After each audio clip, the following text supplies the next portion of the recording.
Joining us right now is the Center for Freedom and Prosperity co-founder and chairman Dan Mitchell. Also with me is the president of the Committee for a Responsible Federal Budget, Maya McGuinness, two of my favorite people on these issues. Good to see you both. Thank you so much for joining us. Thank you. Good to be with you. So let's talk about what you're hearing so far, Dan. I've been reading your notes, and obviously, Maya, I've been reading your research, and I know you have a major issue in terms of expensing, Maya, and as well as how to pay for it. But, Dan, how do Republicans keep the spotlight on tax reform? Tomorrow's unveiling of this bill, what do you expect to be fact? What's fiction? The problem that Republicans have is they're trying to squeeze an NFL lineman's body into Pee Wee Herman's gym suit.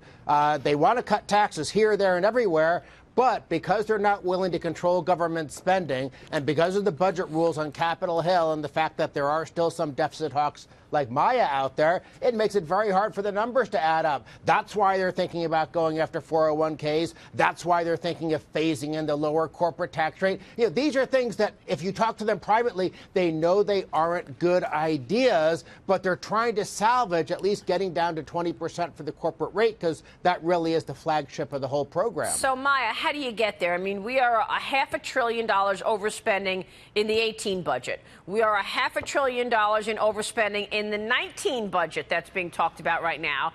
And yet the president wants to cut taxes to move the needle on economic growth. House tax writers now allegedly talking about this gradual phase-in for the proposed corporate tax cut on a schedule that would put the rate at 20%, not until 2022.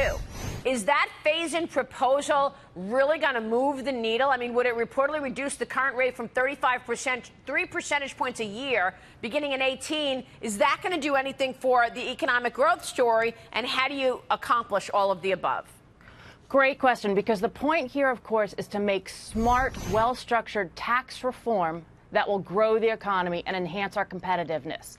And the truth is that tax reform isn't as easy as plain old tax cuts, but it does a whole lot more for growth. And I know a lot of people think tax cuts pay for themselves. The reality is they don't. They can grow the economy, but it's tax reform that actually can grow the economy the most. That means not adding for the debt, figuring out how to pay for it, and that's the hard part. So some of the options are broadening the tax base, and that's a lot of things people don't like. You just discussed them as some things that are less popular, getting rid of state and local tax deductions, or limiting how much you can put into tax-free accounts or tax-deferred accounts. Getting rid of a bunch of tax breaks is one way to offset costs. Another way to offset costs is to cut spending. And as you just mentioned, nobody seems to want to do that anymore. The House and the Senate just adopted a budget that out of $47 trillion saves $1 billion in spending. No spending cuts to be found anywhere. So the risk here is that tax reform turns into tax cuts that blow a hole in the deficit, and that actually won't promote the growth we're looking for. And finally, to the point you all were talking about, we need things that are permanent. We need things that leaders, business leaders, investors, and households can count on. And if they are expiring and being phased in, that doesn't create the kind of permanence that creates a good business environment. I think you make such important points, Maya. And, you know, Jason Chaffetz was just talking about this as well. He a $47 trillion budget over 10 years, and you want to cut $1 billion? That's not anything serious in terms of fiscal responsibility, which Republicans have been talking about for so long. Jason knows that from when he was in the House. That's not how you make improvements on our national fiscal challenges. But right now, the priority, Dan, is growth. So that's what you're going to hear from Steven Mnuchin. That's what you're going to hear from the tax writers. We've got to get to growth and then get our hands around the debt. I mean, and we know that that has to include the entitlements. So in terms of this plan, Dan, and getting to growth, does it accomplish that? If my only two choices are do nothing or have a semi-pro-growth tax plan, I'll take the tax plan that they're working on. But I agree fully with Maya that it would be much, much better if we combine the tax reforms and tax cuts with some spending restraint. I calculated the numbers earlier this year. If you simply held federal spending so it only grew 1.96% a year, not only could you cut taxes by $3 trillion, you could balance the budget after 10 years. But Republicans just aren't willing to do that anymore. You know, what happened to these Paul Ryan budgets that the House passed 6 years in a row. I actually blame the White House more than Congress on this because I don't think Trump is very serious about spending restraint. He's too much of a populist. Well, they're not serious about spending restraints because they're focused on growth. But what about this key issue of the state and local tax deduction? I mean, Maya says, look, we need tax reform. That means getting rid of that deduction. House Ways and Means Committee Chairman Kevin Brady seems to be caving to some of those concerns by the high tax states. They're going to keep the tax break for property taxes. Good move or bad move? Look, it would be great to get rid of all the itemized deductions.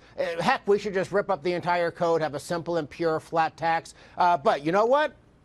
If I have a choice between keeping the current system, again, what I said before, and at least getting rid of the state and local income tax deduction, well, that's not as good as getting rid of the entire deduction, but it's at least something. So for someone like me who wants dramatic, sweeping reform, it's very unsatisfying to watch this sausage-making process on Capitol Hill, to watch Republicans kick the can down the road on the government spending problem, to watch them not do full-throated tax reform. But I do want some progress. Yeah. And so if we can get that corporate rate down some and do a few other things, I'll be semi-happy. Maya, final word here from you. I mean, when you look at this budget, do you think that they can get this done, the tax plan, through reconciliation to get to growth and then reasonably look at entitlements or reasonably look at cutting back spending after you see like a 4% growth number, if we ever see that? So I think they'll probably be able to pass tax cuts because tax cuts, who doesn't want a tax cut? But what I don't think, and I'm very concerned about, is that will be a huge missed opportunity because I don't think it will create the growth. Tax cuts that explode the debt are shown to actually be as likely to undermine growth as to create it. And what we really need is a pro-growth plan, which means it doesn't add to the debt, and it does include those hard things. The whole approach of let's have our dessert now and promise to eat our spinach later, let's cut taxes now and promise to reform entitlements later, I don't think it's credible. And what we need is real stability in our budget and our economic system that is focused on growth. Exploding the debt's not the way to do that. We have to make some real budget choices, and Congress is kind of running away from all those tough choices right now. That won't bode well for the longer term. So what's an easy way to raise revenue? Give me one thing to cut then. What there military, NIH, or Social Security reform? Nothing's easy, but what we need to do is we need to get rid of as many of those tax breaks, $1.6 trillion a year. Let's put a big cap on them or get rid of a lot of them. And it's time to reform entitlements. We can't pretend that ignoring Social Security and Medicare makes them stronger.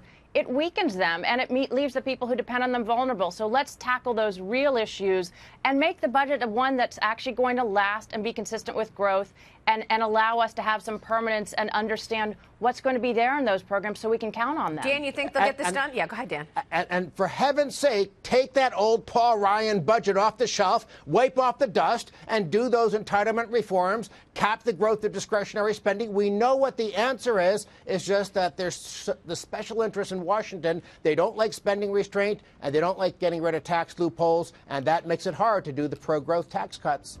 Well, the special interests have ramped it up ahead of tomorrow, that's for sure. Dan Mitchell, Maya McGinnis, always a great conversation with the both of you. Thank you.